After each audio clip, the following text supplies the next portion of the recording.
30 साल के एक्सपीरियंस में हाँ, कभी आपको ये लगा कि कोई लड़की आपको दिल दे बैठी, किसी ने आप पे कह दिया सर मुझे तो आप बड़े पसंद आ गए सर? ऐसा है। ये जो आपने जो बात कही जी, ये एक दुविधा में डालने वाली बात है। तो जो ये कहते हैं कि टीचर हैं, प्रोफेसर हैं, कभी बूढ़े नहीं होते, यूथ के साथ लगे रहते इसलिए बूढ़े नहीं होते, सच बात है? बिल्कुल ये सच बात है, क्योंकि विद्यार्थियों की जो मनोदशा होती है जी, अध्यापक को उस स्तर पर आना पड़ता है उनको समझाने के लिए। कई बार मेरी लड़कियों से बात होती है, मैं पूछता हूँ भाई आप जैसे निकर पहन रखे हैं, शॉर्ट्स पहन रखे हैं, मैं उनसे पूछता हूँ भाई आप इन्हें ड्रेस क्यों पहन रखी है? तो कई बार लड़कियाँ ये कहती हैं सर ये तो लड़के की समस्या किस नज़र से देख रहा है, हमारी तो ड्रेस ठीक है, लेकिन देखने वाले की नज़रिए पे डिपेंड है। ये तो है, लेकिन हमें तो ये लगता है कि मर्यादा में ही रहें। अब जैसे ऐसी सोच वाले को कई बार नैरो माइंडेड बोल देते हैं, भाई ये तो संकीर्ण विचारधारा का व्यक्ति है। अब जो आज का समाज है, वर्तमान समाज है, चाहे कितना ही खुलापन है, लेकिन फिर भी हमें अपनी मर्यादा को बचाते हुए ही वस्त्र पहनने चाहिए। कभी पॉलिटिक्स की तरफ यूथ टाइम में पॉलिटिक्स की जैसे ABVP SFI है, NSUI है, इनमें गए कभी आप? मैं स्वयं तो नहीं गया, हालांकि जब मैं छात्र था। क्या राजनीति गंदी चीज़ है? बिल्कुल भी नहीं है, क्योंकि राजनीति से ही स्वच्छता आती है। यदि राजनीति नहीं होगी तो हम कैसे परिवर्तन ला सकेंगे? घर पे कोई बुलाना आया हो जी हमारा बेटा पीट दिया, हमारे वो सिर फोड़ दिया, ऐसा नहीं आया। कैथल जींद नरवाना में सारी जिंदगी व्यतीत कर दी आपने। हाँ, इसी एरिया में, पढ़ाई से लेकर नौकरी तक। लेकिन मेरा जो कर्म क्षेत्र है वो ज्यादातर जींद ही रहा है। आप इतने साल कॉलेज में रहे, क्या आपको भी कभी बच्चों की तरफ से धमकी मिली है कि 12 मैं देखता हूँ? इस तरह की धमकी नहीं मिली, लेकिन जो शरारती बच्चे थे मैं उनको उनके ढंग से टैकल करता था, क्योंकि मैं गांव से बिलोंग करता हूँ। जो गांव के बच्चे आते थे, गांव की समस्याओं को मुझे पता, उनको फ्रेंडली वे में मैं अलग से समझाता था। टीचर ये कह देता है भाई तू मेरे से 100 बार ही पूछेगा ना तो ही बताऊँ, लेकिन 2-3 बार बताने के बाद टीचर गुस्सा भी हो जाता है। लेकिन ऐसे पूछने वाले जो इंक्विजिटिव जो बच्चे होते हैं, कुछ ही होते हैं जो कहने के बाद बार बार जो पूछते हैं, तो अच्छा भी लगता है। हालांकि फिर ये भी बात है कि जो पूछेगा 2-3 बार में उसको क्लियर हो जाती है बात। ऐसा नहीं होता कि वो 20-30 बार पूछे या और, फिर तो उसका पता है इंटेंशन ही गलत है उसकी, इसलिए 2-3 बार में क्लियर हो जाता है, वो हमें भी अच्छा लगता है। आप प्रोफेसर रहे, प्रिंसिपल हो गए, रिटायर भी हो गए, लेकिन क्या अब कोई कसक है भाई मेरे को लाइफ में वो काम तो करना था, हुआ नहीं? कुछ काम ऐसे होते हैं, अब शुरू का निर्धारण है। मान लो जैसे आप कंपटीशन की बात करते हैं, मुझे शुरू में कईयों ने कहा भी आप सिविल सर्विसेज की तैयारी करो, तो सिविल सर्विसेज की तरफ 1-2 प्रोफेसर ने कोशिश की। हालांकि मैंने जब मैं कॉलेज में 10 साल हो चुके थे मुझे पढ़ाते हुए भी, एक अटैम्प्ट लिया, मैं बिल्कुल नज़दीक पहुंचा, तो उसके बाद नहीं, बाद में फिर ये नहीं आता, पता नहीं मन नहीं बना। हमने भी पढ़ा था ग्रेट अकबर महान था। आज के संदर्भ में क्या सोचते हो आपकी, सच में अकबर महान था? ऐसा है, महानता की जो क्वालिटीज हैं कुछ इसलिए कहते हैं कि उसके अंदर धार्मिक सहिष्णुता थी। धार्मिक रूप से वो इतना कट्टरवादी नहीं था जैसे हम औरंगजेब की बात करते हैं। आपने राजनीतिक पार्टियां बहुत देखी हैं, आपकी तरफ से फेवरेट प्रधानमंत्री कौन रहे, या कौन सी राजनीतिक पार्टी आपको लगता है देश हित के लिए? ऐसा है जी, देश हित के लिए देखा जाए जी तो हालांकि जैसे शुरू में कांग्रेस का ज्यादा शासन रहा है जी, कुछ विकास कार्य तो हुए, नो डाउट, हमें मानना पड़ेगा। तो सारे भाइयों ने भाई मेरी राम राम, मैं जगदीप शर्मा, स्टेप ऑफ जय सर यूट्यूब चैनल पर आपका स्वागत करता हूँ। बहुत शानदार इंटरव्यू है और बहुत सीरियस इंटरव्यू भी है। विषय है एजुकेशन, विषय है यूथ और विषय है टीनेजर्स, बच्चे। आज हमारे साथ प्रोफेसर श्री रणबीर कौशल जी हैं, बात करेंगे। सर नमस्कार, प्रणाम। नमस्कार जगदीप जी, नमस्कार सर, कैसे हैं आप? बहुत अच्छा लगता है आपसे बातचीत करके। सर पहले भी बातचीत हुई है जी, आज लगता है आप एक नया विषय लेकर आए हैं। जी सर, जी सर, रेडी हैं मेरे खतरनाक सवालों से? जो भी, बिल्कुल। अभी तक तो आप ही लोगों से बच्चों से सवाल पूछते आए थे, आज ये बच्चे आपसे ही सवाल ये मेरा सौभाग्य है क्योंकि आप गवर्नमेंट पीजी कॉलेज जींद में भी स्टूडेंट रहे हैं, जहाँ मैंने एक ही महाविद्यालय में 28 साल तक पढ़ाया है, गवर्नमेंट कॉलेज जींद। ट्रांसफर नहीं हो पाई सर आपकी? सर ट्रांसफर हुई, उसके बाद में भट्टू ट्रांसफर हुआ, लेकिन भट्टू से फिर लकीली नरवाना आ गया, KM गवर्नमेंट कॉलेज नरवाना। तो अध्यापन के दौरान मैंने 3 ही महाविद्यालय में अध्यापन कार्य किया, गवर्नमेंट कॉलेज जींद और मेनली गवर्नमेंट कॉलेज नरवाना और भट्टू थोड़ा समय। उसके बाद 18 में मैं प्रिंसिपल के तौर पे प्रमोट होके ही गवर्नमेंट कॉलेज जींद से बाहर गया। 28 साल सर, एक ही एक ही कॉलेज। महाविद्यालय में टोटल। बोर नहीं हुए आप? नहीं, नए नए बच्चे आते गए, नए नए चेहरे, नए नए विद्यार्थी अलग अलग प्रतिभाओं को लेकर जब आए तो बहुत अच्छा लगता है। हर साल नयापन अनुभव हुआ। हर एकेडमिक ईयर जब शुरू हुआ जी। तो बहुत जोश के साथ, बच्चों में तो जोश होता ही है जी। तो मेरा ये सौभाग्य रहा कि मुझे भी अपने अंदर से इतनी खुशी होती थी कि जैसे नई क्लास मुझे पढ़ाने को मिलेगी। तो ये वास्तव में मेरे लिए बहुत ही रोमांचक अनुभव रहा है। तो जो ये कहते हैं कि टीचर हैं, प्रोफेसर हैं, कभी बूढ़े नहीं होते, यूथ के साथ लगे रहते इसलिए बूढ़े नहीं होते, सच बात है? बिल्कुल ये सच बात है, क्योंकि विद्यार्थियों की जो मनोदशा होती है जी। अध्यापक को उस स्तर पर आना पड़ता है उनको समझाने के लिए, प्यार से बच्चों के साथ बच्चा होना पड़ता है। बिल्कुल होना पड़ता है, क्योंकि मेरा ज़्यादा वास्ता यूथ से पड़ा है, युवा वर्ग से पड़ा है, और युवा वर्ग को समझाना कोई आसान कार्य नहीं होता। तो वो कोशिश की है। पहले उनकी मनोस्थिति पे जाना पड़ता है, फिर उनको समझाना पड़ता है। बिल्कुल सही कहा आपने। तो सर आपकी क्वालिफिकेशन क्या रही? मैं आपके ही कॉलेज की शुरुआत पूछना चाह रहा हूँ मैं। सर मैंने जैसे 1986 में कुरुक्षेत्र यूनिवर्सिटी कुरुक्षेत्र में RKST कॉलेज कैथल से MA इंग्लिश किया। ओके। तो मेरा सौभाग्य था कि जस्ट MA के तुरंत बाद मुझे एक सीनियर सेकेंडरी स्कूल में, आर्य सीनियर सेकेंडरी स्कूल नरवाना में पढ़ाने का मौका मिला। ये 86 की ही बात है, 86 में MA करते ही। ओके। उसके बाद 87 में हरियाणा गवर्नमेंट की वैकेंसी निकली, हरियाणा पब्लिक सर्विस कमीशन से इंग्लिश प्राध्यापक के लिए। जी। तो मैं बहुत ही लक्की रहा, क्योंकि एक ही मैंने HPSC का इंटरव्यू दिया और उसमें ही मेरा चयन हो गया। तो लेकिन उसमें अपॉइंटमेंट लेट मिली 88 में। तो जो 2 साल का कार्यकाल रहा, पीरियड रहा, वो आर्य सीनियर सेकेंडरी स्कूल नरवाना में बिताया 88 तक। तो इसलिए मेरा अध्यापन तो 86 से ही शुरू हो गया था। ठीक है। 88 से जींद में, और 2018 तक मैंने अध्यापन कार्य किया, एक तरह से 30 वर्ष तक टोटल। 30 वर्ष को महाविद्यालय का अध्यापन कार्य और 2 साल स्कूल का, तो 32 साल का टीचिंग करियर रहा, और 5 साल से ज़्यादा वो एज प्रिंसिपल एडमिनिस्ट्रेटर के तौर पे काम किया। तो टोटल 37 साल, 21 साल में हम लगते ही हैं। 58 साल की उम्र में सरकार रिटायर कर देती है जी। तो 37 साल मैंने बच्चों में पढ़ाते हुए या फिर प्रिंसिपल के तौर पे ही बिताए। कभी पॉलिटिक्स की तरफ, यूथ टाइम में पॉलिटिक्स की, जैसे ABVP SFI है, NSUI है, इनमें गए कभी आप? मैं स्वयं तो नहीं गया, हालांकि जब मैं छात्र था RKST कॉलेज कैथल में, उस समय विद्यार्थियों के इलेक्शन होते थे। तो मैंने भी एक वो इनडायरेक्ट इलेक्शन था प्रधान का, जिसमें कुछ बच्चे टॉपर्स होते थे उनको लेते थे, या सब्जेक्ट सोसाइटी होती थी। तो मुझे प्रेप से लेके MA तक 3 बार CR बनने का मौका मिला, क्लास रिप्रेजेंटेटिव। क्लास रिप्रेजेंटेटिव प्रधान को या कार्यकारिणी को चुनते थे। तो ये भी सौभाग्य रहा कि मैं उन विद्यार्थियों में, जिसमें से आज कई पॉलिटिक्स में हैं, MLA बन चुके हैं उस वक्त के हमारे ग्रुप के। कौन कौन सर? एक तो कैथल से जो लीलाराम जी हैं जी, वो पहले विधायक रहे हैं, 2 बार रह चुके हैं टोटल। आपके साथ पढ़े? वो उस समय भी हमारे सीनियर थे, तो मैं भी उनके साथ रहा हूँ। तो ऐसा मौका मुझे मिला उनके साथ, तो पॉलिटिक्स को जाना। लेकिन मैं पॉलिटिक्स में पूरी तरह से अंदर नहीं गया, क्योंकि मेरा ध्येय शुरू से ही प्रोफेसर बनना था। क्या राजनीति गंदी चीज़ है? बिल्कुल भी नहीं है, क्योंकि राजनीति से ही स्वच्छता आती है। यदि राजनीति नहीं होगी तो हम कैसे परिवर्तन ला सकेंगे? क्योंकि पावर में रहकर ही तो हम परिवर्तन ला सकते हैं। यदि अच्छे व्यक्ति राजनीति से दूर रहेंगे तो समाज में परिवर्तन कैसे होगा?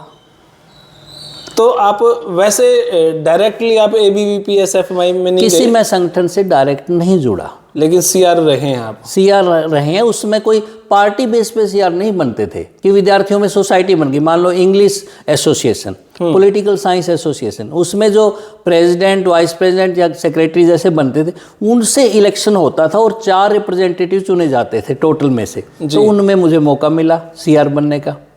तो इस तरह से मैं बना, और एक बार डायरेक्ट इलेक्शन में MA फाइनल में, जैसे कुछ ही विद्यार्थी थे हम तो 40 के करीब, तो उसमें मेजोरिटी ने कहा कि आपने इलेक्शन, लेकिन एक कंटेस्ट भी हुआ, एक फ्रेंडली मैच की तरह मैं कहूँगा, लेकिन फिर मुझे CR बनाया गया।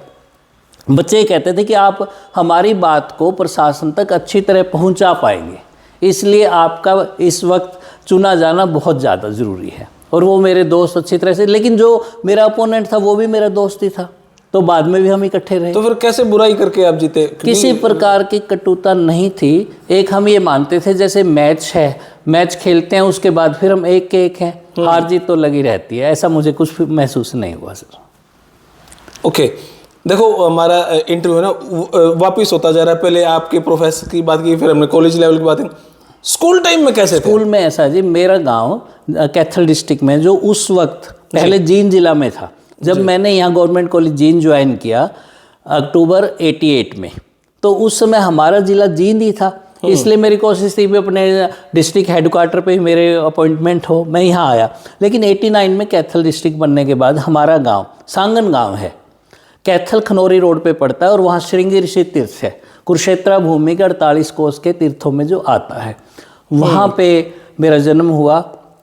एक मध्यवर्गीय परिवार में, खेतीबाड़ी से जुड़े हुए, और पिताजी गवर्नमेंट जॉब में रहे, सेंट्रल गवर्नमेंट में। उसके बाद वहाँ पे, क्योंकि दोनों तरह के काम होते थे पहले, एम्प्लॉय अपने परिवार को सभी बाहर नहीं ले आते थे शहर में, वो गांव में खेतीबाड़ी का काम भी संभालते थे। मेरी माँ खेतीबाड़ी के काम से जुड़ी हुई थी, और इसलिए मेरी जो प्राइमरी एजुकेशन है अपने गांव के ही प्राथमिक विद्यालय में हुई। 1ली से 5वीं तक मैं अपने गांव में ही पढ़ा, और बच्चों की तरह सरकारी स्कूल में उसी तरह हम नीचे बैठते थे, जिसको टाट कहते थे, तप्पड़ कह देते थे, वहीं बैठते। और स्कूल में काम भी हमें सौंपते थे कि आज आपकी सफाई की बारी है, कल दूसरे की है, ग्रुप बनाए हुए थे, बहुत अच्छा लगता था पूरे दिन वहाँ बैठ के। बाहर शरारती भी थे क्या आप? शरारत तो जो बाल सुन बच्चों की होती है, मुझे कोई ऐसा नज़र नहीं आ रहा कि बच्चों में आपस में घर पे कोई बुलाना आया हो, जी हमारा बेटा पीट दिया, हमारे वो सिर फोड़ दिया, ऐसा नहीं आया ऐसा नहीं हुआ। बल्कि हमारे जो टीचर थे, जैसे मेरी माँ खेत के कार्य के लिए स्कूल के पास से निकलती, तो उनसे बातचीत करते कि आपका बच्चा पढ़ाई में होशियार है, ठीक है, सारी रिपोर्ट लेते थे। तो जैसा अध्यापकों की राय थी, पेरेंट्स भी यही कहते हैं। तो 5वीं तक, क्योंकि 5 का ही स्कूल था प्राइमरी स्कूल, तो मैं गांव तक पढ़ा। फिर 8वीं 10वीं 12वीं उसके बाद मुझे अलग अलग स्कूलों में पढ़ने का मौका मिला। जैसे भी पिताजी जहाँ दाखिला दिलवा देते, Hindu senior secondary school Kaithal 3 साल की है, 7th 8th 9th। एक अपना आर्य स्कूल नरवाना, जहाँ से मैं जो भी की मैंने, वहाँ से मेरी मैट्रिकुलेशन है। कैथल जींद नरवाना में सारी जिंदगी व्यतीत कर दी आपने? हाँ, इसी एरिया में, पढ़ाई से लेकर नौकरी तक। लेकिन मेरा जो कर्म क्षेत्र है वो ज़्यादातर जींद ही रहा है, क्योंकि 28 साल का पीरियड बहुत ज़्यादा होता है। तो उसके बाद भी, प्रिंसिपल बनने के बाद भी मैं जींद से ही जुड़ा रहा, चाहे हालांकि हिसार जिला में के बहुत कॉलेजों में मैंने एज प्रिंसिपल काम किया, विजिट करना किया, लेकिन जुड़ाव जींद से ही रहा। जगदीप जी, जिस टाइम आप 84 तक रहे कॉलेज में, 84 में मैंने ग्रेजुएशन की जी, और 86 में एमए की। तो prep to MA Kurukshetra university के अंडर ये कॉलेज रहा है, आरकेएसडी कॉलेज कैथल, वहाँ की मेन एजुकेशन है जी। उसके बाद फिर जैसे महाविद्यालय मैंने ज्वाइन किया 88 में जी। फिर मैंने एक स्पेशलाइजेशन किया, PGDTE, post graduate diploma in the teaching of English. ये था एक central institute of English and foreign languages Hyderabad. Okay. ये स्पेशलाइजेशन है फोनेटिक्स में, भाषा विज्ञान में, कि कैसे उच्चारण किया जाए, किस तरह से लैंग्वेज को पढ़ाया जाए। तो ये स्पेशलाइजेशन जींद कॉलेज में पढ़ाते पढ़ाते मैंने किया। हालांकि ये हैदराबाद से था, मुझे वहाँ जाना पड़ता था। ये सुविधा सरकार ने दी थी कि आपका ये पीरियड ड्यूटी पीरियड ट्रीट किया जाएगा, इसके लिए अवकाश भी मिला था। उसके बाद मैंने PhD की, वो रॉबर्ट फ्रॉस्ट पे। रॉबर्ट फ्रॉस्ट एक पोइट है, अमेरिकन पोइट है। हाँ। आपने शायद सुना भी होगा, एक पोएम है, the woods are lovely dark and deep, but I have promises to keep and miles to go before I sleep and miles to go before I sleep. बहुत प्रेरणादायक ये कविता है, रॉबर्ट फ्रॉस्ट की ही लिखी हुई है। तो मेरा इंटरेस्ट इंग्लिश लैंग्वेज में भी और लिटरेचर दोनों में ही रहा है। उसके बाद अलग अलग कॉन्फ्रेंस अटेंड करना, एक बुक भी मैंने ऑथर की जो PhD के थीसिस पे बेस्ड थी, Robert Frost and human values, वो पब्लिश भी हुई। और बच्चों से ही मेनली तो अध्यापन कार्य जो हमारा चलता रहा। आपने, मैं अगर देसी भाषा में बोलूँ तो आपने 2 सदियों में काम किया, 19वीं सदी और 21वीं सदी। उस टाइम में जब आप कॉलेज में थे, यूँ मतलब बड़ा भाई ये था है मेरा, जैसे पिताजी वो बताते हैं, भाई हमारे टाइम में तो कॉलेज में बड़े बड़े बालक आया करते, ईब के हैं, ईब तो BA फर्स्ट ईयर में लगता ही नहीं कॉलेज का बालक, छोटे छोटे बालक हैं। क्या ये बात सच थी आपके? बदलाव है। जब मैंने यहाँ ज्वाइन किया, जैसे मैंने बताया कि छात्र चुनाव होते थे जी, यहाँ भी जब मैंने ज्वाइन किया तो स्टूडेंट पॉलिटिक्स थी जी। ग्रुप बनते थे विद्यार्थियों का, इलेक्शन कॉन्टेस्ट होता था, लेकिन मेनली वो पीसफुल रहा। हालांकि बच्चों में जो थोड़ा झगड़ा या और कोई सीरियस मैटर नहीं हुआ, ग्रुपिज्म तो रहा है। वो अपनी समस्याएं रखते थे, वो अपनी समस्याएं रखते थे, लेकिन प्रधान तो एक ही ग्रुप का बनेगा। तो उसके कारण क्या होगा, कई बार एडमिनिस्ट्रेशन को बहुत चैलेंज होता था कि बच्चों को कैसे पैसिफाई करें। तो स्ट्राइक्स बहुत ज़्यादा होती थी, कई बार झगड़े भी होते थे बच्चों अब तो स्ट्राइक्स होती नहीं, पहले होती थी। उसके बाद जब इलेक्शन बंद हुए तो काफ़ी तो शांति का माहौल बना। हालांकि गवर्नमेंट ने फिर कोशिश की कि जो बच्चे टॉपर्स हैं, जिनकी कोई रीअपियर नहीं आए, 1-2 बार इलेक्शन हुए ऐसे भी, तो उसमें फिर जो नोटोरियस बच्चे हैं वो तो बाहर हो जाएंगे। तो इसलिए बाद में कोई इसका ज़्यादा इम्पैक्ट नहीं रहा। लेकिन एक बार ऐसा था, कुरुक्षेत्र यूनिवर्सिटी या और भी जगह पे कई बार इतने झगड़े होते थे, बहुत ही ज़्यादा क्रिमिनल एक्टिविटीज़ होने लगी थी। हो सकता है सरकार का ऐसा कारण हो, डिफरेंट यूनिवर्सिटीज़ में ऐसा हुआ, एक जगह नहीं, तो ये इनको इलेक्शन को बंद कर दिया गया था। लेकिन फिलहाल इलेक्शन नहीं चल रहे। जो आप संगठन की बात करें, वो अपने अपने लेवल पे अपने संगठन बनाते हैं, अपने जो समस्याएं हैं विद्यार्थियों की वो प्रेजेंट करते हैं, लेकिन कॉलेज या यूनिवर्सिटी लेवल पे किसी प्रकार का इलेक्शन नहीं होता है। अब 30 साल का आपका इतना लंबा एक्सपीरियंस रहा, आपने बहुत सारे बच्चों को पढ़ाया, फिर उनकी भी शादी होगी, फिर उनके बच्चों को भी पढ़ाया, फिर उनकी शादी, फिर उनके बच्चों को, मतलब 3 दशक आपने लगाए हैं। ऐसी स्थिति हुई होगी, आपने ये भी कहा होगा भाई तेरे दादा को तो मैंने पढ़ा रखा है। ऐसे बहुत हुआ। जब मैं प्राचार्य बना तो जैसे मुझे पहले तो मैं नरवाना गया जी, तो नरवाना के बाद जैसे खेड़ी चौपटा, और उसके बाद जैसे अलग अलग कॉलेज, हालांकि सभी तो भी मैं प्रिंसिपल रहा, अलेवा का एडिशनल चार्ज था। जो ये रूरल कॉलेजेस खुले हैं, जैसे उगालन, काफ़ी टाइम में रहा उगालन, डाटा। तो पहले क्या था कि जींद से लेकर सीधा आप जाएं तो बरवाला भी कॉलेज बाद में बना था, जींद से हिसार तक हांसी कॉलेज था केवल जी। और इस रोड पे आप जाएं तो भिवानी रोड पे, तो जींद से सीधा भिवानी पहुंच जाएंगे, वही कॉलेज आएगा। बीच में कोई महाविद्यालय नहीं था। इधर सफेदों, उधर नरवाना। जो बीच के गांवों के लोग थे ज्यादातर, वो जींद पढ़ने आते थे बच्चे। अब उनके जो आगे फर्दर बच्चे हैं, जब मैं वहां पहुंचा तो वो बताते थे कि सर आपने मेरे फादर को पढ़ाया हुआ है, मेरी मदर वहां पढ़ती थी, तो आपके स्टूडेंट हैं। तो ऐसा मेरा सौभाग्य मिला कि नेक्स्ट जनरेशन भी मेरे संपर्क में आई, तो मुझे बहुत खुशी हुई। और वो बच्चे मिलने के लिए आते थे कि सर मेरी बेटी आपके कॉलेज में पढ़ रही है, और वो इतना रिगार्ड मुझे मिला बहुत ज़्यादा। और यही मुझे लगता है कि जो टीचिंग प्रोफेशन है, इसकी विशेषता है। और यही आपने जैसे कहा कि यंग रहने का भी कारण होता है, बच्चों से जो जुड़ाव है, आपको मान सम्मान मिले, और क्या चाहिए जीवन में। सर 3 दशक में, हर दशक में कोई नया एक्सपीरियंस हुआ, भाई इस दशक में ये था, इस दशक में ये था, इस दशक में ये था? ऐसा हुआ, पहले मीडिया का या सोशल जो रोल है जी, जैसे आपका व्हाट्सएप आ गया, इंटरनेट है, ऐसा कुछ भी नहीं था। बच्चों के पास मोबाइल तो कल्चर थी ही नहीं जब हमने ज्वाइन किया शुरू के, ये तो बाद के उसमें आया। उस टाइम तो लैंडलाइन भी नहीं था। 21st सेंचुरी में लैंडलाइन के लिए भी आपको एसटीडी बूथ पे जाना पड़ेगा, कहीं एसटीडी बूथ भी बाद में खुले थे। बहुत ही रेयर था, बहुत रेयर था कि जो आपके लैंडलाइन होते थे वो टेलीफोन एक्सचेंज के थ्रू बात होती थी, लाइटनिंग कॉल्स और अर्जेंट कॉल्स इस टाइप से, तो बहुत मुश्किल था। बच्चे इस प्रकार के जो सोशलाइजेशन तो अच्छा है, सोशलाइजेशन पहले भी होता था, लेकिन जो आज का सोशलाइजेशन है उसने बच्चों को, पेरेंट्स को, सबको सीमित दायरे में कर दिया है। अब घर में हर मेंबर के पास फ़ोन है, अपना अपना एंड्रॉयड फ़ोन है, सब बैठे हैं, खामोशी छाई हुई है चारों तरफ, लेकिन सब स्क्रीन पर देख रहे हैं। आपस में यदि गुड मॉर्निंग का मैसेज है तो एक दूसरे को भेज रहे हैं, एक दूसरे को देख नहीं रहे। ये बड़ी एक हाथ पर्व करने की बात है जो आज की जो समाज है। और ये दूरियां ही समाज में एक तरह से क्राइम की तरफ भी व्यक्तियों को ले जाती हैं। जो आज का युवा काफ़ी, जो आपने कहा, क्रिमिनल एक्टिविटीज़ में या सुसाइडल टेंडेंसीज बढ़ रही हैं। ये सवाल है मेरा, ये बड़ा सेंसिटिव मुद्दा है आज के टाइम पे डॉक्टर साहब। मतलब आज के बच्चे जो 15 साल से ऊपर के, अगर हम माने 15 से 24 साल के बच्चे, उनको कोई जोश का कोई गाना सुना दो, भले ही हाथ में बंदूक हो तो चलाने की हिम्मत रखते हैं, ऐसा भी माहौल देखने को मिल रहा है। ऐसे कल्चर एक तो फिल्मों से, और एक कई तरह के जो वेब सीरीज आ रहे हैं जी, नेटफ्लिक्स या और है, उसमें किसी भी प्रकार का सेंसर नहीं है। चाहे अब्यूसिव लैंग्वेज है, गाली गलौज की भाषा है, वो भी हमें देखने को मिलती है। परिवार के साथ आप उनको नहीं देख सकते। बच्चे जो कुंठाग्रस्त हैं आज के समाज में, क्योंकि उनको वो माँ बाप का जो प्यार मिलना चाहिए, पर्सनल टच नहीं मिलता, सब अपने में व्यस्त हैं। पेरेंट्स हैं, बाहर आएंगे, बच्चों के साथ मिलकर बैठने का वक्त नहीं है। जो हम पहले कहते थे संस्कारी बालक हैं, संस्कार कहाँ से आएगा जब माँ बाप के पास फुर्सत ही नहीं उनसे बात करने की। सब मोबाइल में बिजी हैं, नेट में बिजी हैं, सब स्क्रीन की तरफ देख रहे हैं और बच्चों के चेहरों को पढ़ने का या उनसे बात करने का किसी के पास वक्त नहीं है। बच्चे छोटे छोटे आते हैं, युवा आते हैं बच्चे कि मेरी ये समस्या है सुनो, वो क्या पता कान में लीड लगाई हुई है, उनकी तरफ नहीं देखते। तो बच्चे धीरे धीरे कुंठाग्रस्त होते हैं, आक्रोशित होते हैं। जब उनको लगता है मेरे समाज में है क्या, कोई मुझसे बात नहीं कर रहा, जो संस्कार घर परिवार से मिलने चाहिए वो उनको नहीं मिलते, तो वो अकेलापन महसूस करते हैं। इस अकेलेपन में या तो वो नशे की तरफ जाएंगे, नशा एक ऐसी लत लग जाती है। उसके बाद जब बात करेंगे तो किसी प्रकार का जो सामाजिक बंधन, जो दायरा होता था, वो नहीं रहा समाज में।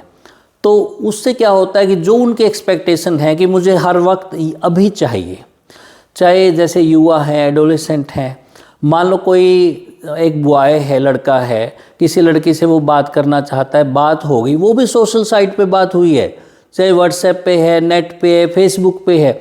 उसके बाद वो उम्मीद करने लगता है कि उसके साथ रिलेशन हो, किसी प्रकार से ऐसे लिव इन में आए। ये समाज की एक बहुत बड़ी एक तरह से बीमारी बन चुकी है। बच्चे आते हैं, जो उनकी उम्मीद थी वो पूरी नहीं होती। उसके बाद वो जो पार्टनर है जिससे वो बात करना चाहते थे वो दूसरे से करने लगता है।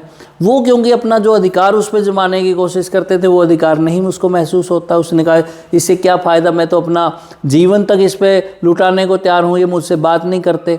तो वो कहाँ जाएंगे, और कोई दूसरा बात नहीं करना चाहता, ना वो बात घर वालों से शेयर करना चाहते, अंदर अंदर कुड़ते हैं। उसके बाद नशे में जाते हैं, और जब बिल्कुल भी कोई सहारा नहीं होता कि इस मामले में आपका कोई रिश्तेदार, भाई बंद, कोई आपका साथ देने वाला नहीं है, तो इसलिए समाज को ही छोड़ के चले जाना उचित है। खुल के ऐसे विषयों पे बात भी नहीं होती पेरेंट्स से, खुल के बात नहीं होती, क्योंकि हमारी जो समाज है जी वो इस प्रकार से रहा है शुरू से भी। जैसे मान लो लव अफेयर है, या युवा जो लड़का है या लड़की है, उनके समझ ये लगता था भी ये तो नेचुरल है, नैसर्गिक है, जैसे भगवान ने इंसान को बनाया, इसमें क्या बात करनी।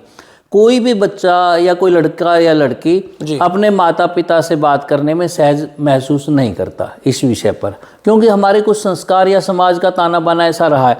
हालांकि बात होनी चाहिए खुल के, क्योंकि कोई भी ऐसी समस्या नहीं जिसका समाधान न हो जी। यदि आप समस्या पेरेंट्स के सामने रखेंगे अपने पीयर ग्रुप में, बशर्ते कि पेरेंट्स पे भी सुनने का वक्त हो, उनकी तरफ ध्यान दें, उनकी समस्याओं को सुने। यदि पेरेंट्स इग्नोर कर देंगे, बच्चे ने कहा और उसको डांट के बैठा दिया, वो दोबारा क्वेश्चन नहीं करेगा, उठेगा नहीं दोबारा फिर वो। तो आज के समाज में जगदीप जी ये चाहिए माँ बाप को भी कि खुल के बच्चों से बात करें, उनके लिए कुछ समय निकालें और उनको कुंठा में न जाने दें, डिप्रेशन में न जाने दें। उनसे बात करें कि बच्चों बताओ, हम आपके लिए हैं, जो हम समाधान कर सकते हैं, क्योंकि समाज की बेड़ियाँ टूट रही हैं बहुत ज़्यादा।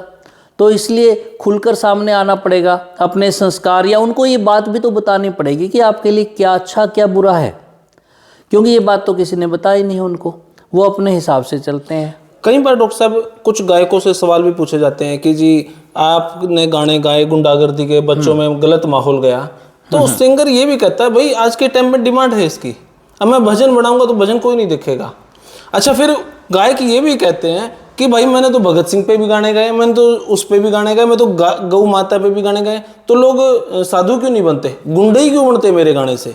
ये बिल्कुल, ये साइकोलॉजी क्या है? ये साइकोलॉजी ये है हर वक्त, क्योंकि इंसान में गुडनेस और इविल, बैड, दोनों क्वालिटीज होती हैं। कौन सा ज़्यादा अस्तित्व में आता है? मान लो आपके जो प्रारब्ध है, संस्कार है, वो अच्छाई बुराई दोनों से बनते हैं जी। कोई पहले देवता और राक्षस ये नहीं थे कि राक्षसों के सींग हो गए या देवता अलग टाइप के। जो अच्छे व्यक्ति मनोवृत्ति का था वो आज भी समाज में जो के त्यों है।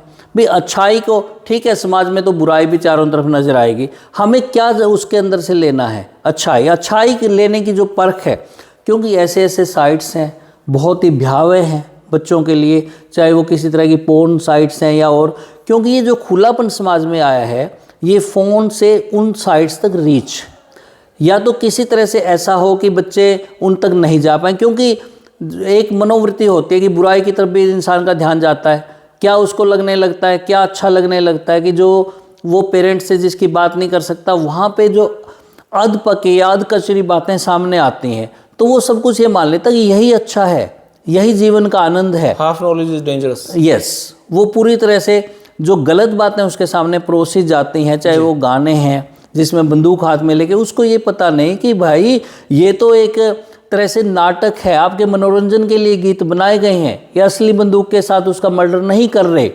तो वो जो जोश में आते हैं ज़्यादा, इस तरह की बातें देखते हैं, नेगेटिविटी की तरफ जल्दी आकर्षित होता है। नेगेटिविटी। लेकिन आप ये देखो, रामायण हमने दिखाई है जी, महाभारत दिखाई है, तो उसमें दोनों पक्षी तो दिखाने पड़ेंगे। मान लो आपने महाभारत देखे तो रावण का चरित्र भी तो लाना पड़ेगा कि उसके अंदर क्या बुराइयां थी। तो बुराई के बाद हमने देखना है ये तो राम अच्छा है या रावण है। यदि हम बुराई की तरफ आकर्षित होते हैं तो ये हमारी कमी है, या हमारे पेरेंट्स हैं, हमारे जो टीचर्स हैं, किस प्रकार से किस वातावरण में रहते हैं, सारी बातें देखनी है। अब महाभारत में दुर्योधन तो कोई किसी का नाम नहीं रखता अब भी, लेकिन काम सारे दुर्योधन वाले कर रहे हैं लोग।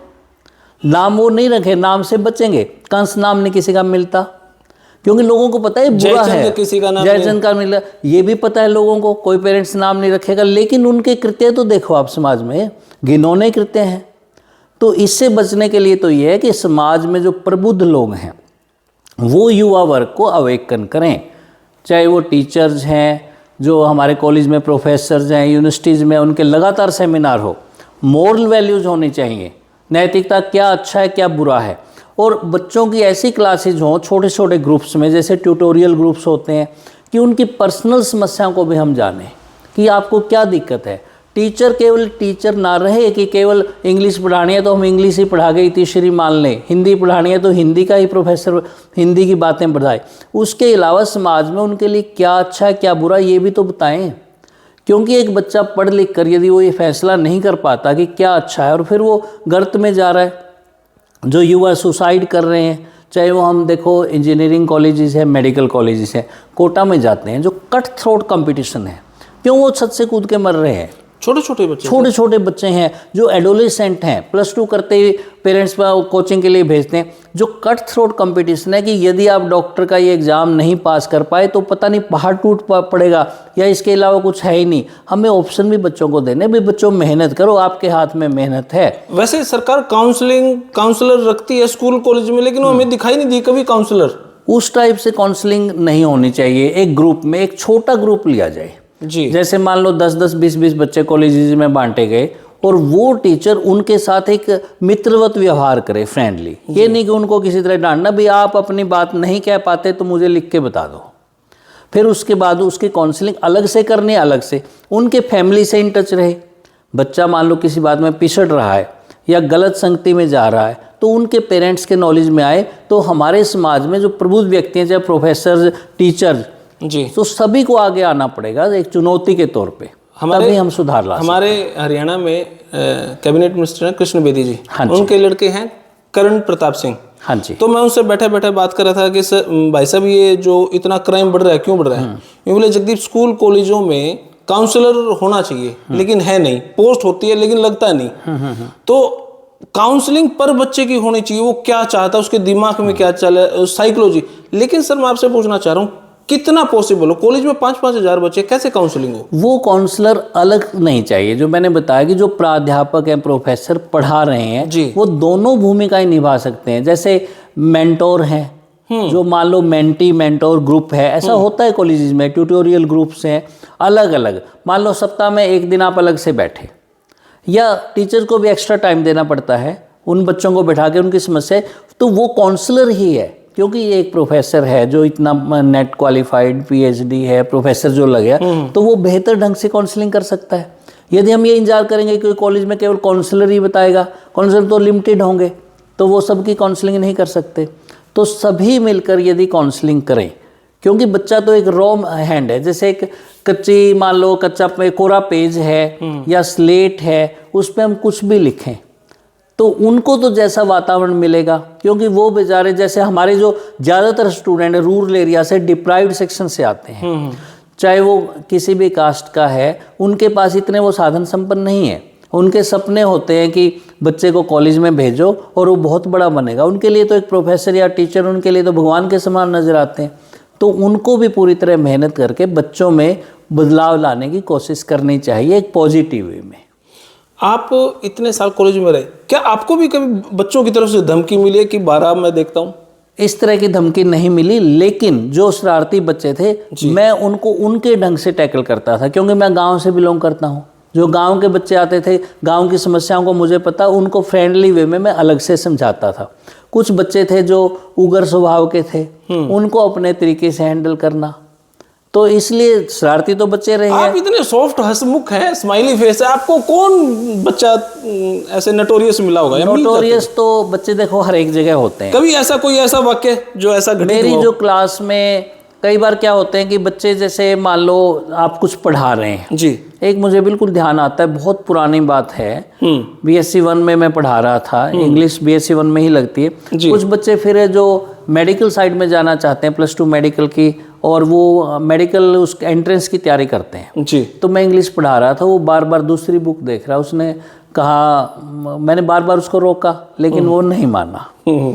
तो फिर मैंने कहा भी यदि आप नहीं पढ़ना चाहते तो मैं क्लास से बाहर चला जाता हूँ। तो मैं बाहर गया। हालांकि ये ऐसा नहीं था कि मैं और बच्चों का नुकसान करना चाहता था। उसके बाद फिर अलग से काउंसलिंग, थोड़े समय के बाद वो आता है विद्यार्थी, उसका मेडिकल कॉलेज में हो गया, अब बाद में मिला है, जो डॉक्टर बनने के बाद, मुझे पूरा उनका ध्यान नहीं आ रहा नाम। तो उसने कहा कि सर आपने बिल्कुल सही कहा था कि मुझे उस समय, चाहे वो अलग से मैं करता, लेकिन ऐसा नहीं करना चाहिए था। तो इसी तरह से कई बार हम जैसे एग्ज़ाम ड्यूटी देते हैं, एग्ज़ाम ड्यूटी के दौरान बच्चों को ये लगता है भी ये टीचर जो हमें रोक रहा है ये हमारा दुश्मन है। उस समय उनको ऐसा लगता है, लेकिन बाद में उनको समझ में आते हैं भी ये भी ड्यूटी कर रहे हैं। जो होशियार बच्चे होते हैं, यदि हम दूसरे बच्चे जिनको कुछ भी नहीं आता उनको वही बात करने देंगे जो एक इंटेलिजेंट है, तो उसकी मेहनत का क्या फ़ायदा हुआ फिर, और ना कुछ मिलेगा। तो ये बात बच्चों को बाद में समझ में आई, लेकिन फिर भी अपनी ड्यूटी तो हमें पूरी करनी ही होगी। यदि बच्चों को हम फिर एग्जाम का कोई मतलब नहीं रह जाता, तो मैंने कोशिश की अपनी ड्यूटी पूरी तरह से निभाने। एग्जाम टाइम में कभी ऐसा हुआ है कि कुछ बच्चे आपके पास आए हो, सर नकल मारने दो सर, जो सेटिंग होती है बता दो, खर्चा पानी जो बनता है ले लो, घर तक आ गए हो? ऐसा बच्चे कोशिश करते थे इधर उधर से, लेकिन मैंने ये कहा कुछ इमेज बन जाती है आपकी। जब आप एग्जाम ड्यूटी देते हैं तो एक इमेज बन जाती है कि सर की ड्यूटी तो ये तो ईमानदारी से करेंगे। तो मेरी ड्यूटी उन टीचर्स में उस टाइप की इमेज बन गई थी, इनको कहने का कोई फायदा नहीं, इन्होंने अपने ढंग से करना है। तो लकीली मुझे कोई ऐसा प्रेशराइज नहीं। लेकिन कुछ रिलेटिव्स की तरफ से कोई रिलेटिव भी उसके बाद ढील दे देना बच्चे को, और कोई नहीं कहते थे, लेकिन रिलेटिव समझ गए, क्योंकि जो मेरे पास आते थे चाहे वो फेल हो गए, लेकिन मैंने कभी कोशिश नहीं की उनके बारे में मैं किसी को कहूँ भाई जो इसको आता है इसको वो करने दो। और ठीक है भी कोई बीमार है, मान लो आपने कभी नकल वकल मरवाई हो बच्चे, चल यार तू पास हो जा, ऐसा मैंने जगदीप जी कभी नहीं कहा। मैंने ये जरूर है भी किसी को मान लो कोई बीमार है या किसी तरह से उसकी हेल्प करनी है, मेडिसिन देनी है आपको, चाय पानी ये कर देंगे हम, लेकिन ऐसा नहीं करेंगे कि उसको दूसरे को कहीं नहीं भी इसको नकल करने दो, ऐसा मैंने कभी नहीं किया। और मुझे अच्छा भी लगता अभी भी, चाहे वो रिश्तेदार या दोस्त या कोई नाराज़ हुआ, लेकिन बाद में उनको लगा भी इन्होंने जो किया वो सही किया। ऐसा तो बहुत बार होता है, प्रेशर भी पड़ेगा, आप सामाजिक प्राणी हैं, आपके रिलेटिव्स भी कहेंगे, लेकिन फिर उनको नाराज़गी भी होगी, लेकिन ये नाराज़गी फिर थोड़े टाइम रहती है। अभी 1 साल 2 साल देखा, लंबा पीरियड रहा, तो उसके बाद उन्होंने कहना छोड़ दिया। तो इसलिए मुझे अच्छा लगा कि मैं अपने ढंग से अपना जो करियर है, जो टीचिंग करियर, मेन मेरा बात ये रहती थी कि बच्चों को बेस्ट वे में पढ़ाओ। उनको ये कहते थे आप कितना ही पूछो, मैं नहीं कहूँगा, आप चाहे घर पे मेरे से समझने आओ, लेकिन ये मुझसे नहीं होता। ऐसा कहा जाता है कि टीचर ये कह देता है भाई तू मेरे से 100 बार भी पूछेगा ना तो ही बताऊंगा, लेकिन 2-3 बार बताने के बाद टीचर गुस्सा भी हो जाता है। लेकिन ऐसे पूछने वाले जो इनक्विजिटिव जो बच्चे होते हैं, कुछ ही होते हैं जो कहने के बाद बार बार जो पूछते हैं, तो अच्छा भी लगता है। हालांकि फिर ये भी बात है कि जो पूछेगा 2-3 बार में उसको क्लियर हो जाती है बात, ऐसा नहीं होता कि वो 20-30 बार पूछे या और, फिर तो उसका पता है इंटेंशन ही गलत है उसकी, इसलिए 2-3 बार में क्लियर हो जाता है। वो हमें भी अच्छा लगता है, चाहे हमारा पीरियड है या नहीं है, बच्चों के साथ बात करें, चाहे स्टाफ रूम में बैठे हैं जो बच्चे आते हैं, अच्छा ही लगता था। बच्चों को कभी आपने पनिश किया, भाई ये नोटोरियस था, इसको तो मैंने मारे 2-3 बार पिटा है मैंने इसको? ऐसे 1-2 बच्चों ने जो शरारत की, उनको, क्योंकि एक टीचर का काम वो पुलिस से अलग होता है, उसको पनिश दूसरे ढंग से करते हैं। हमारा मकसद होता है बच्चे में सुधार लाना। यदि बच्चे का आपने नेम स्टक ऑफ हो गया उसके बाद वो बाहर चला गया, कई ऐसे बच्चे हैं जो बाद में मिलते हैं कि हम तो सर पढ़ ही नहीं पाए, भाई उनके पेरेंट्स की काउंसलिंग करेंगे, वो आएगा, उनको समझाना।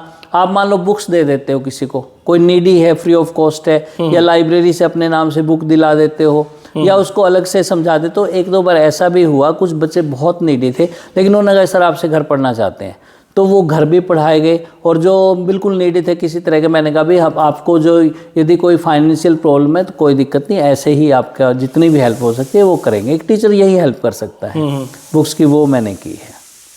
क्योंकि मैं अपने आप बारे में ये तो कैसे आपको कहूँगा कि मैं बेस्ट टीचर रहा, ये तो जो स्टूडेंट्स हैं नहीं वही जज करेंगे, लेकिन मैंने अपनी तरफ से बेस्ट पॉसिबल देने की कोशिश की और वही मुझे मिल भी रहा है।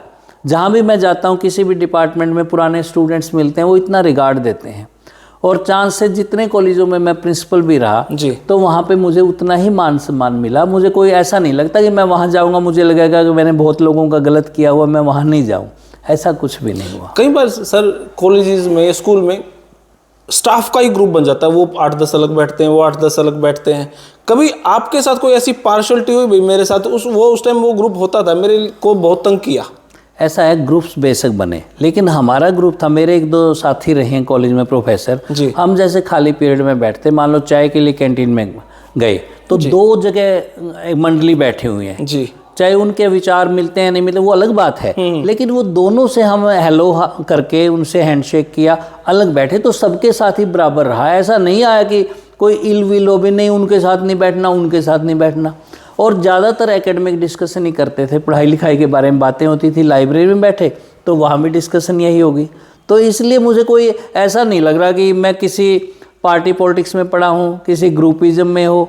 जो मेरा मकसद था भी पढ़ाई से पढ़ना और पढ़ाना, तो वही उससे लगा आप रही। उसे प्रिंसिपल बनने के बाद ज़रूर थोड़ा सा एडमिनिस्ट्रेटिव डिसीजन लेने होते हैं प्रशासक के तौर पे, वो भी भलाई के लिए कि महाविद्यालय को चलाना है, किसी को आपको कहना ही पड़ेगा काम के लिए जी।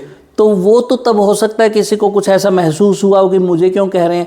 लेकिन मैंने देखा कि जो अच्छे व्यक्ति हैं, प्रोफेसर हैं, कुछ को ज़्यादा भी कहा जाता है कि आप ये कर सकते हो, वो कहते हैं जी वो कुछ भी नहीं करता, तो उसको कहते नहीं। कारण ये लगता है कि परफेक्शन जो ला सकता है उसको कहा जाए। यहाँ तो थोड़ा सा पार्शलिटी हो जाती है। हम हालांकि काम इक्वल बांटने की कोशिश करते हैं जी, लेकिन जो ज़्यादा करने वाले होते हैं उनको थोड़ा ज़्यादा मिलता है और उस काम में उनको ज़्यादा खुशी भी होती है। मुझे ऐसा कभी आपको ये रियलाइज हुआ कि घर पे आने के बाद रात को सो रहे हैं आप और सोते सोते आपने सोचा ना यार मैंने उसके साथ थोड़ी सी ज्यादती कर दी, उसको ज़्यादा ही डांट दिया, या ये गलत हो रहा है पर कुछ इलाज नहीं? कभी ऐसा सोचा? हुआ, कुछ एक दो बार ऐसा हुआ कि बच्चों को मान लो आप ज़्यादा क्लास से बाहर कह दिया, उसको डांट फटकार की, फिर अगले दिन मैं उसको अलग से बैठा गया। हालांकि मुझे खुद ही महसूस होता था कि ऐसा किसी के साथ नहीं करना चाहिए। कोशिश तो यही थी कि पहले भी, लेकिन कई बार थोड़ा सा ज़्यादा कहना पड़ जाए उनकी भलाई के लिए, तो तब ये लगता था कि इसको प्यार से समझाना है। मुझे ये ऐसा लगा कि ज़्यादा डांट का गलत है तो नोटोरियस और हो जाएगा। इसलिए क्योंकि आप एक टीचर अच्छी तरह से बच्चों को तभी समझा जाता जब उसके अंदर तक उसकी सभी बातों को वो समझे, उसकी समस्याओं को समझे और उसका समाधान करने की कोशिश की, तो वो बच्चा अपने आप आपका रिगार्ड करने लगेगा। कभी कभी कॉलेज टाइम में कोई अच्छा ऐसा यादगार पल, भाई वो सबसे मजेदार पल था और वो मेरी लाइफ का मैं भूल नहीं सकता, बड़ा चाहे बच्चों के साथ था, स्टाफ के साथ था, कभी आपके साथ प्रैंक हुआ हो, कभी और कोई मौज मस्ती वाली बात हुई हो? ऐसा होता है जैसे बच्चे फेयरवेल पार्टीज करते हैं जी, सालगिरह में, तब थोड़ा हंसी मजाक या इस तरह की कोशिश करने की कोशिश करते हैं। कोई ऐसा मोमेंट? तो मोमेंट तो क्योंकि अब देखो मैं ज़्यादातर पढ़ाने में यकीन करता रहा, मुझे सिंगिंग वगैरह या डांस ये नहीं मुझे करना आया। बच्चे कोशिश करते थे कि सर इन्वॉल्व हो, तो इन बातों में मैं थोड़ा सा बच्चों से दूरी बना के रखता शाई रहते थे आप इस समय, जैसे आपको लगता है क्योंकि आप भी स्टूडेंट रहे, तो ये तो मैं नहीं कर पाया। हालांकि जैसे स्पीच देना या बच्चों के लिए कोई प्रेरणादायक बातें करना या हल्की फुल्की एक दो शेरो शायरी वगैरह इस तरह की तो मैं उनको बच्चों को सुनाता था और अच्छा भी लगता था बच्चों में रहना। उनकी जो कल्चरल एक्टिविटीज है, जैसे आपको याद आ रहा है आपने एक बार मेरे इंटरव्यू लिया था रत्नावली, उसमें फेस्टिवल कुरुक्षेत्र गए थे, चांस से अपनी मुलाकात हुई थी। वहाँ मैं बच्चों को लेके खुद इसलिए गया था, हालांकि मैं प्रिंसिपल था, कि इनको किसी प्रकार की असुविधा न हो, क्योंकि वो बच्चे कभी भी यूनिवर्सिटी कुरुक्षेत्र नहीं गए और उनके अंदर टैलेंट था बहुत ज़्यादा, और वो टैलेंट फिर आगे परिलक्षित हुआ उनका। उसके बाद वहाँ से आने के बाद वो GJU हिसार में परफॉर्म करके आए, काफ़ी प्राइजेज आए और वहाँ भी जैसे बच्चों ने आपने देखा था, उसके बाद जिन CRSU में भी वो आए, उनका पार्टिसिपेशन वो बढ़ने लगा। रूरल कॉलेज में होने के कारण मुझे यही खुशी होती थी कि मेरे बच्चे आगे आ रहे हैं। उसके बाद दूरदर्शन टीम ने उनको आमंत्रित किया हिसार में, तो वहाँ भी उनकी परफॉर्मेंस हुई, तो वो बच्चे वहाँ पहुँचे, यही हमारे लिए खुशी का पल था। बहुत बच्चे, क्योंकि एक ग्रामीण अंचल से बच्चे और वो दूरदर्शन पे अपनी प्रस्तुति दे रहे हैं, उसके बाद भी उनको इनवाइट किया गया। तो इस प्रकार की एक्टिविटीज़ में बच्चों को लाना, एकेडमिक तो होती हैं, मेरी कोशिश थी मैं क्लास भी लूँ बच्चों की जितना संभव हो जी। प्रिंसिपल बनने के बाद भी मैं क्लासमेट करता रहा उनकी। उसके बाद उनके लिए हमें एक स्टेज देनी है कि वो अपना बेस्ट परफॉर्म कर सके। बीइंग प्रिंसिपल तो यही उम्मीद थी बच्चों की भी कि सर हमारी जितनी मदद कर सकें, वो मैंने कोशिश की। एक दो बार जैसे कॉलेज है उगालन कॉलेज, वहाँ पे एक MP साहब थे, राज्यसभा मेंबर वत्स साहब, DP वत्स, उनको बुलाया, तो उन्होंने अनाउंस किया, एक फंक्शन में उनको बुलाया गया था कि बच्चों के लिए क्या चाहिए। मैंने कहा सर बाकी तो ठीक है, बाकी आप कोशिश करें। बोले एक्सरसाइज वगैरह करते हैं। मैंने कहा कुछ है, गर्ल्स हैं जितना, तो उन्होंने जिम अनाउंस किया, ओपन जिम, 5 लाख की ग्रांट MP फंड से, और लकीली हालांकि मैं रिटायर हो चुका हूँ अब जी, तो वो वहाँ पे सामान पहुँच चुका है। तो ये भी एक खुशी का पल है, जो अभी भी खुशी मिल रही है मुझे। तो वो सारा जो वहाँ का स्टाफ है और विद्यार्थी, वो बहुत खुश हैं कि सर आपने उनको बुलाया और ये हमें सामान मिला। तो इस तरह की जो बातें हैं ये खुशी देते हैं, क्योंकि खुशी कोई ऐसी नहीं है कि एक बार खुशी मिली आगे नहीं मिले, खुशी तो हर पल मिलनी चाहिए, हर पल चाहिए, हर पल चाहिए। तो ये आपकी जो एक्टिविटी है, कहीं भी आप जुड़ाव महसूस करें बच्चों के साथ या किसी तरह से। अभी सर मैं जब कॉलेज में पढ़ता था, लगभग 18 साल पुरानी बात होगी। हाँ जी, 2006-07 की बात है सर, जब तो आप वाइट नहीं थी, आप थोड़ी सी आ गई हो, बिल्कुल पूरी नहीं है लेकिन थोड़ी सी आ गई, मैं बोला। हाँ जी जी। तो इन 30 साल के एक्सपीरियंस में कभी आपको ये लगा कि कोई लड़की आपको दिल दे बैठी, किसी ने आप पे कह दिया सर मुझे तो आप बड़े पसंद आ गए सर? ऐसा है, ये जो आपने जो बात कही जी, ये एक दुविधा में डालने वाली बात है। एक जो टीचर स्टूडेंट का रिलेशन बहुत पायस होता है, ऐसे बहुत बच्चे हैं, चाहे वो गर्ल्स हैं बॉयज़, बहुत ज़्यादा उनकी लाइकिंग भी रही है, फैसिनेशन रहा है, लेकिन किसी और नज़र से कभी भी मैंने परमात्मा की दया से सर आप तो बहुत एथिक्स वाले हैं सर, आप तो क्या है, मतलब किसी लड़की ने कहा सर मेरे को तो आपसे प्यार ही हो गया? नहीं, ऐसा कभी नहीं हुआ। रिगार्ड के तौर पे कहा गया, रिगार्ड हमेशा एक टीचर स्टूडेंट का जो होता है वही, क्योंकि फिर यदि हम जो संस्कार की बात कहते हैं, मान लो नहीं सर हमारा आप तो ठीक थे, लेकिन दिल तो पता नहीं किसका किस पे आ जाए सर। नहीं, अब वो बच्चे चाहे स्टाफ की तरफ से आए सर, ऐसे ऐसे आपके लेके बातें चल रही है, चाहे अच्छा चलो हम स्टूडेंट की बात नहीं करें, स्कूल के स्टाफ ने, कॉलेज के स्टाफ ने कोई ऐसी हुआ? ऐसा होता है कि जनरल बातें हर एक की नेचर दूसरे को पता होती है भी कौन किन बातों में उनको अच्छा लगता है। तो एक देखो, किसी तरह से जो मेल फीमेल है, चाहे हमारे जो स्टूडेंट्स हैं गर्ल्स हैं, किसी भी तरह से वो तो आपका देखने का नज़रिया होता है। अब बच्चों की तरह नजर आते हैं एक टीचर के लिए, तो वो बच्चे हैं चाहे किसी भी तरह से जी। और बाकी ऐसा कुछ नहीं, किसी प्रकार की ऐसी स्टाफ की तरफ से भी ऐसी फीलिंग्स नहीं हुई, क्योंकि जो मैंने जब ये कॉलेज ज्वाइन किया तो मैं पहले आई वॉज ऑलरेडी मैरिड, शादी हो चुकी थी, बच्चे, तो इसलिए इस फील्ड की तरफ मैंने बिल्कुल भी देखने की कोशिश नहीं, इधर जाने का प्रयास नहीं किया।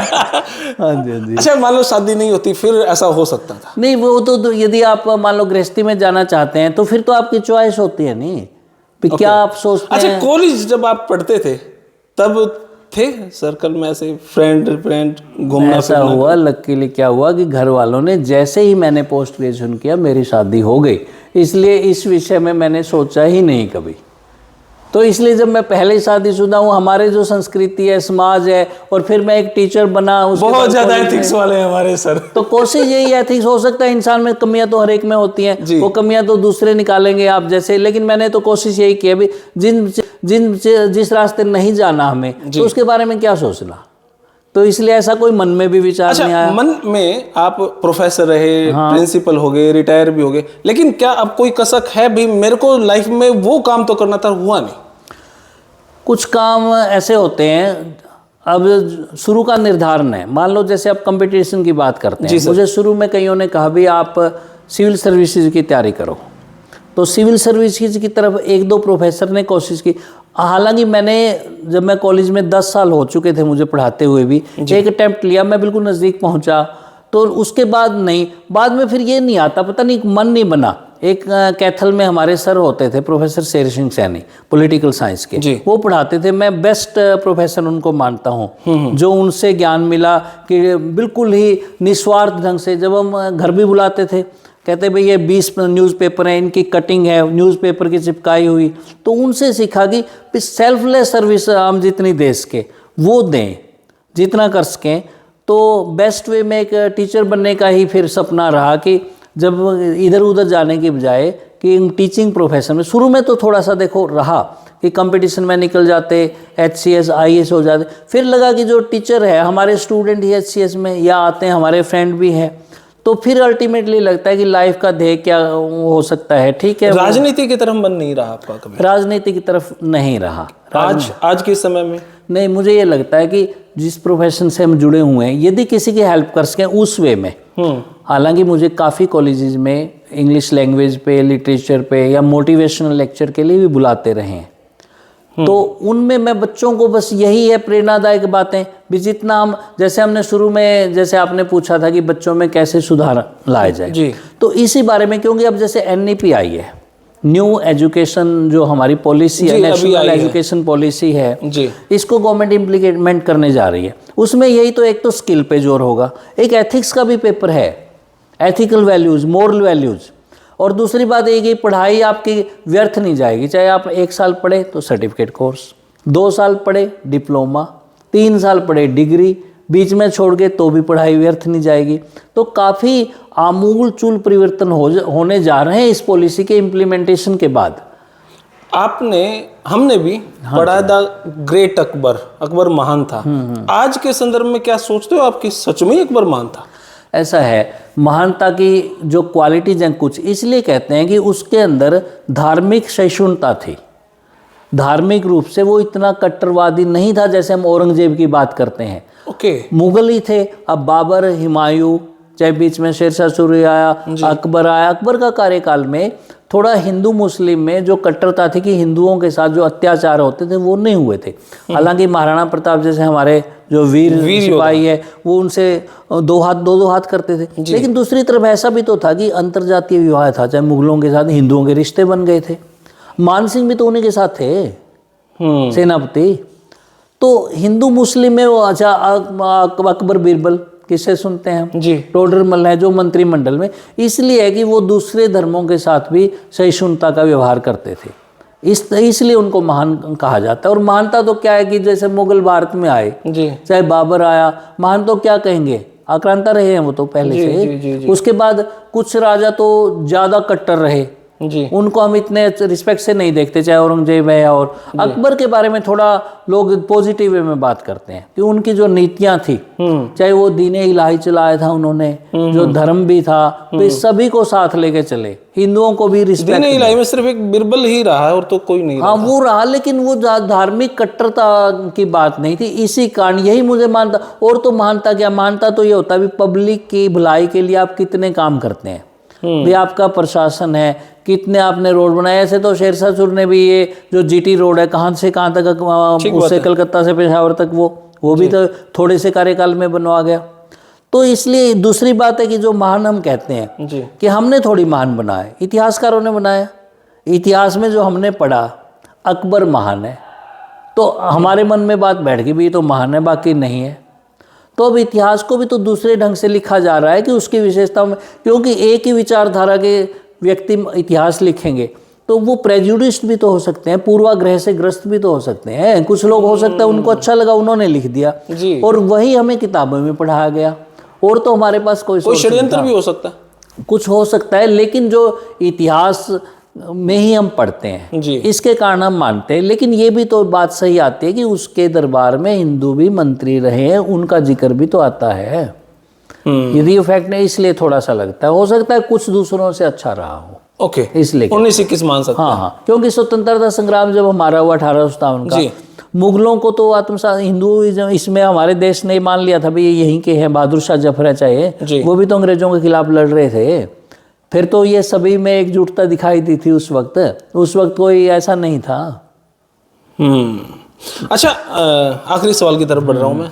आपने राजनीतिक पार्टियां बहुत देखी हैं, आपकी तरफ से फेवरेट प्रधानमंत्री कौन रहे, या कौन सी राजनीतिक पार्टी आपको लगता है देश हित के लिए? ऐसा है जी, देश हित के लिए देखा जाए जी, तो हालांकि जैसे शुरू में कांग्रेस का ज्यादा शासन रहा है जी, कुछ विकास कार्य तो हुए, नो डाउट, हमें मानना पड़ेगा। चाहे जो हमारे एजुकेशनल इंस्टीट्यूट हैं, जी, जो मैनेजमेंट के हैं, इंजीनियरिंग कॉलेज हैं, आईआईटीज हैं, मनरेगा वगैरह, मनरेगा है, जैसे मनमोहन सिंह जी का जिक्र करते हैं, जवाहरलाल नेहरू का, खूबियां तो रही हैं। लाल बहादुर शास्त्री हैं, अब उन्होंने देखो देश की, उसके लिए पाकिस्तान के साथ युद्ध हुआ तो उन्होंने नारा दिया था जय जवान जय किसान का। तो खूबियां तो हैं, लेकिन जब से वर्तमान प्रधानमंत्री हैं नरेंद्र मोदी, निश्चित तौर पे ये कहना पड़ेगा कि हमारे प्रधानमंत्री ने भारत का जो नाम विश्व में रोशन किया है, इसमें कोई शक नहीं। चाहे उनके विरोधी भी ये बात को मानेंगे कि जिस प्रकार से समाज में चाहे देशभक्ति की भावना बढ़ी है,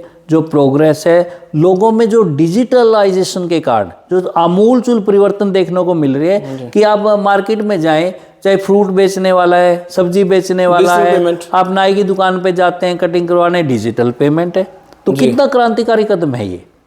इतना बड़ा देश जिसमें सभी पढ़े लिखे भी नहीं है, और किस प्रकार से ये जो बहुत बड़ा विकास है, एक जो सड़कों का जाल बिछा हुआ नेशनल हाईवेज हमारे जिनसे देखो, इसको नकारा नहीं जा सकता। तो ये तो हमें निश्चित तौर पे मानना ही पड़ेगा कि जो वर्तमान जो सरकार है ये आम आदमी के सपनों पर खरी उतर रही है। चाहे रोजगार के अवसर हैं, आप देखो मेरिट में किसी भी गांव में जाइए, चारों तरफ खुशी मनाई जा रही है, नौकरियां, जिन लोगों की कोई अप्रोच नहीं थी उनको नौकरी, उम्मीद ही नहीं थी, जिनकी कुछ भी उम्मीद नहीं है, तो इसलिए तो बेहतर है, कोई शक नहीं है। यदि हम कंपेयर करें तो ये वर्तमान जो सरकार है, चाहे वो केंद्र सरकार है और वाकई में राज्य सरकार है, जो रोजगार देने में आगे हैं, जो समाज में जो सुरक्षा है, चाहे वो बेटी बचाओ बेटी पढ़ाओ, जो महाविद्यालय हैं, क्योंकि मैं कॉलेज में रहा हूँ, मैं कह सकता हूँ हर 20 किलोमीटर पे जो गर्ल्स कॉलेज या दूसरे कॉलेज हैं, जो लड़कियां कभी महाविद्यालय में नहीं जा सकती थी, अब वो जाने लगी हैं। तो ये उच्चतर शिक्षा में क्रांतिकारी कदम नहीं तो क्या है? से मेरे को एक सवाल याद आया सर, छोटे कपड़े पहनना आज़ादी है कि नहीं है, उसको आप किस संदर्भ में देखते हैं? लड़कियां, ऐसा है, कपड़े जो पहनना व्यक्ति की चॉइस होती है, लेकिन कपड़े तो मर्यादा के अनुसार ही पहनने पड़ेंगे, जो समाज में एक्सेप्टेबल है हमारी सोसाइटी, और जो बाहर की फॉरेन कल्चर है हमारी पश्चिमी सभ्यता, यदि पश्चिमी सभ्यता का अनुसरण करेंगे और हमारी संस्कृति को बिल्कुल छोड़ देंगे तो भी तो उचित नहीं है। कई बार मेरी लड़कियों से बात होती है, मैं पूछता हूँ भाई आप जैसे निकर पहन रखे हैं, शॉर्ट्स पहन रखे हैं, मैं उनसे पूछता हूँ भाई आप इन्हें ड्रेस क्यों पहन रखी है? तो कई बार लड़कियां ये कहती हैं सर ये तो लड़के की समस्या, किस नज़र से देख रहा है, हमारी तो ड्रेस ठीक है, लेकिन देखने वाले की नजरिए पे डिपेंड है। ये तो है, लेकिन हमें तो ये लगता है कि मर्यादा में ही रहें। अब जैसे ऐसी सोच वाले को कई बार नैरो माइंडेड बोल देते हैं, भाई ये तो संकीर्ण विचारधारा का व्यक्ति है। अब जो आज का समाज है, वर्तमान समाज है, चाहे कितना ही खुलापन है, लेकिन फिर भी हमें अपनी मर्यादा को बचाते हुए ही वस्त्र पहनने चाहिए जो सबको अच्छे लगे। कोशिश यही रहनी चाहिए। मान लो हमें खुद को ही अच्छा लग रहा है, दूसरे को किसी को नहीं, चाहे पेरेंट्स में हमारे गुरुजी हैं, तो समाज के अनुरूप ही अपने को जो भी है वो खाए मन भर का पहरे जग भर का। बिल्कुल बिल्कुल, तो जो सबको अच्छा लगे वही करना चाहिए। एक बार मैंने सुनीता दुग्गल जी जो हमारे MP हुआ करती हैं उनसे पूछा था ये सवाल, तो उन्होंने एक स्माइल देके जवाब दिया, जगदीप जी जो बीच पे ड्रेस पहननी है कि उसको समाज के बीच में क्यों पहन रहे हैं आप, और जो समाज के बीच की ड्रेस है वो उस बीच पे नहीं जाके पहन सकते। बिल्कुल सही कहा आपने, बिल्कुल सही कहा। तो इसलिए अपने अनुरूप ठीक है, जो अच्छा लगे वो, लेकिन ये भी तो देखें समाज में जहां हम रह रहे हैं वो उनको भी उचित लगना चाहिए। सरकार अगर आपको कोई काम दे कि सर आप कोई काम बताएं जो हम कर सकते हैं यूथ को लेकर, एजुकेशन के लेके, तो आप क्या ऐसा उनके आगे समीकरण रखेंगे कि सरकार को ये काम करना चाहिए एजुकेशन को लेके जो कोई खामी रही है? महाविद्यालय तो खुलते जा रहे हैं, एक तो सभी जगह स्टाफ पूरा होना चाहिए जी, इंफ्रास्ट्रक्चर की कोई कमी नहीं, रूरल कॉलेज में बड़े बड़े कॉलेज बन चुके हैं, लेकिन उनमें स्टूडेंट्स कम हैं। जैसे मैं कई कॉलेजों में जिनमें रहा हूँ, नए कॉलेज हैं, मान लो 3 मंजिला भवन है जी, तो पहली और दूसरी मंजिल ही प्रयोग में आ रही है, तीसरी खाली पड़ी है काफ़ी कॉलेजों में।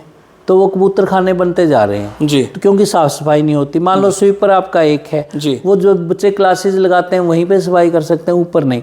तो बेटर है कि और कोई स्किल इंस्टीट्यूट, यदि जगह है जिन कॉलेजेस में जी अनयूज स्पेस है जी तो वहाँ पे स्किल डेवलपमेंट के लिए कुछ न कुछ ऐसे खोलने जाने चाहिए जो एक्सपर्ट्स की देखरेख में स्किल को बढ़ावा दें। आपके हिसाब से सरकार और क्या बदलाव करे सरकारी डिपार्टमेंट में? सरकारी डिपार्टमेंट में सरकार के बदलाव से ही बदलाव नहीं आता, व्यक्तियों की जो निष्ठा है अपने कार्य के प्रति वो ज़्यादा होनी चाहिए। ठीक है, सरकार ने आपको जहाँ भी अपॉइंट किया, रिक्रूट किया है, जो काम आपको सौंपा गया है वो आप अच्छी तरह तो करें। लोग कितने ही लोग हैं, यदि वो काम नहीं करेंगे फिर क्या बनेगा बिल्डिंग बनाने का। तो सब अपनी ड्यूटी समझें, तभी आमूलचूल परिवर्तन हो सकता है। जी, यूथ को और उनके माँ बाप को क्या सजेशन देना चाहेंगे सर आप? मैं सबसे पहले यही कहना चाहूँगा कि आज के युग में जी जैसे कि सोशल मीडिया का ज़माना है, चाहे फेसबुक है, व्हाट्सएप है या और बातें हैं, तो मैं पेरेंट्स को चाहूँगा कि बच्चों के साथ, जो यूथ के साथ अपना समय बिताएं।